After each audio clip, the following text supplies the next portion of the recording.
Hi children, hope you are keeping fine. Let us come and discuss about the Khalji dynasty.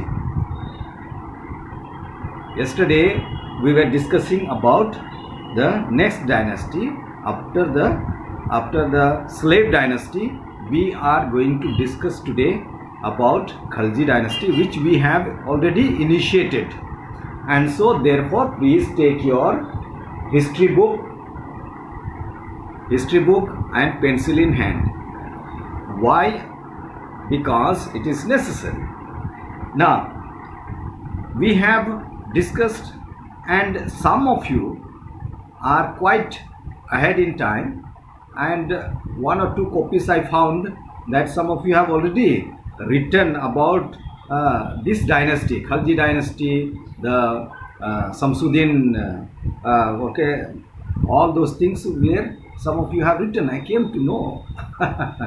So some of you have done the question answer already. No, please don't go before me.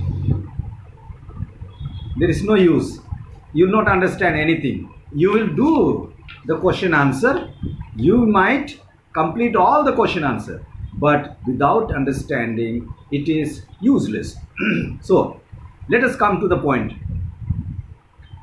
Khalji dynasty, as we have come to know that Alauddin Khalji did not believe in Jalaluddin's theory of benevolence, because Jalaluddin was benevolent ruler, and then later on he, with the help of the Samsuddin Salim or Muhammad Salim, Alauddin Khalji killed him and he ascended to the throne.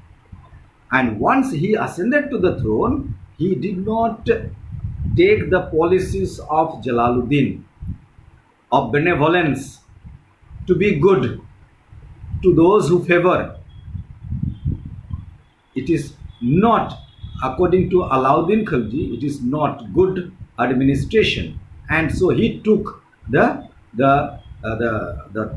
policy of Balban, or theory of Balban. See that Balban's theory of administration through fear. He adopted this theory. Who? Alauddin Khalji. What was the theory? Blood and iron policy. Blood and iron policy. And so with that he was vigorously pursued the rebellions, and then he eliminated them. He destroyed them, finished them out. And so that is the policy. He vigorously pursued an imperial policy. Imperial policy, that means it was not that whole empire was divided into different provinces. Okay, they are there, but main ruling goes from the center. We have how many states in India today? We have today 28 or 27, 28 states. How many union territories? How many union territories? We have got 9 union territories. In that state and union territory, there are governors and the chief ministers. Or in union territories, there are lieutenant governor. That means assistant governor. Who are they assisting to? They are assisting to the president. To the president of India. Okay. So this is how it is. But here he said he centralized. It is not that the chief minister have any power. No. He or she will have power only when it is given by the center. That was the policy of a centralized imperial, one king, one ruler policy. That is known as imperial policy, and brought large part of Indian subcontinent under the control of powerful central government. This is the meaning of that. Do you understand? Did you understand or not? Imperial power. Power rests on the center, to the king, emperor. Imperial power. power rests on the, or the whole administrative power rests on the emperor or the king.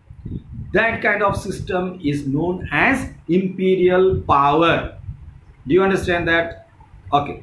So that is that, and he brought about all that. Okay, there are separations. Provinces are there, and then governors are there. Yet they cannot do anything unless it is directed, told by the king, the emperor.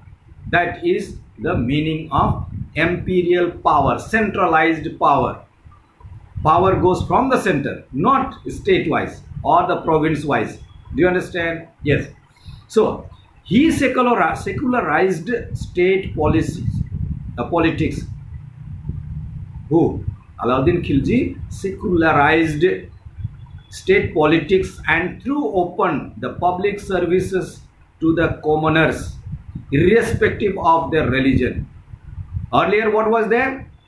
Only the prominent people, especially those who are a particular group. That means if the ruler is Muslim, so he will take only the Muslim. Others he will not take. That was because of the religion. Do you understand? Here he said secularized. That means no state religion, secularism. Our country today is secular country. That means there is no state religion. No particular religion has been what called given as a statehood, that he has the power. No, they have not been given power. All are equal before the law. Before the Indian constitution, everybody is equal, irrespective of any caste, creed or religion. Do you understand? That is the meaning of secular country. So he is also secularized, and all those who were able, efficient, they were given the chance for the public ministries, public services.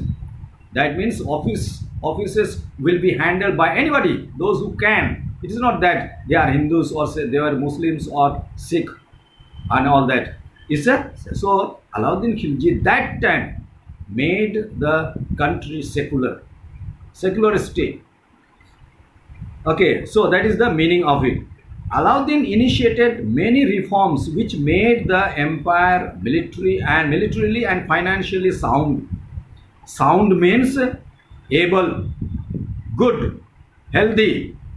Okay, hale and hard. Sound. Sound means very healthy. That means military power was quite efficient, powerful. Financial power was quite able. Quite many of treasury was full. So all these things because of his policies. Next one. So he established, and therefore one of the greatest rulers of the Delhi Sultanate is Khalji, Alauddin Khalji. It is accepted by the history. Next, expansion of the empire. Not only the Delhi Sultanate, Delhi and Ajmer and all that part of Sindh, the Punjab and all that, but he also expanded his kingdom. What are these? Alauddin Khilji conquered Gujarat and Malwa in 1297. This gave him control over western seaport between 1301 and 1303. He conquered Rajasthan, Ranthambore and Chittor. Alauddin Khilji was the first ruler of Delhi who conquered the Deccan. He was the first ruler. Underline that. Immediately underline that. He sent Malik Kafur, his trusted general, towards south and conquered the Yadavas of Maharashtra. The Kakatiyas, the Hoshalyas and the Pandyas. Now I'll tell you. This he took he captured, conquered Gujarat and Malwa with that whole sea route. If you see the map of India, take the map of India, okay, then you will understand.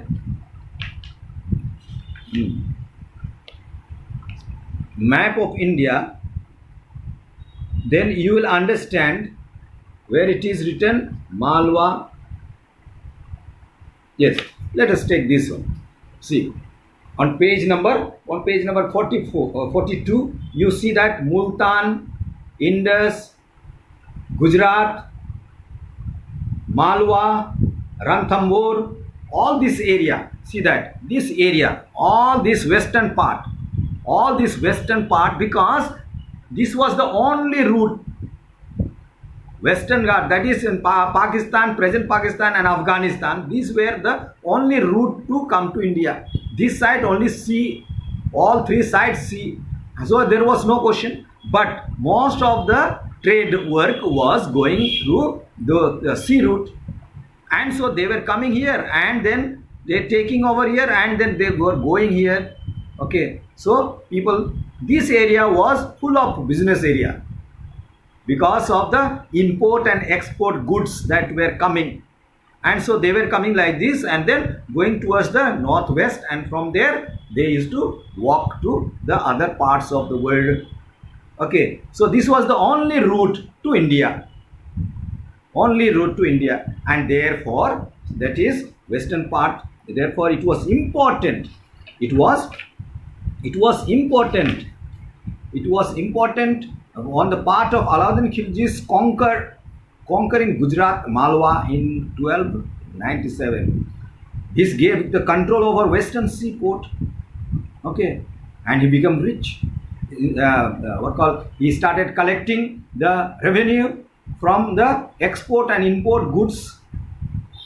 Also, Ranthambore and Chittor, all this area were under his control, and then whole of the present Maharashtra, Karnataka, then Gujarat, all this area were under his control. And he sent Malik Kafur, his trusted able general, to the south and conquer Yadavas. The Kakatiyas were there in the south. Oshalas and Pandyas. Pandyas were down south in the Tamil Nadu area, present Tamil Nadu area, Karnataka, Tamil Nadu area. He looted valuables in the form of gold. He looted from those.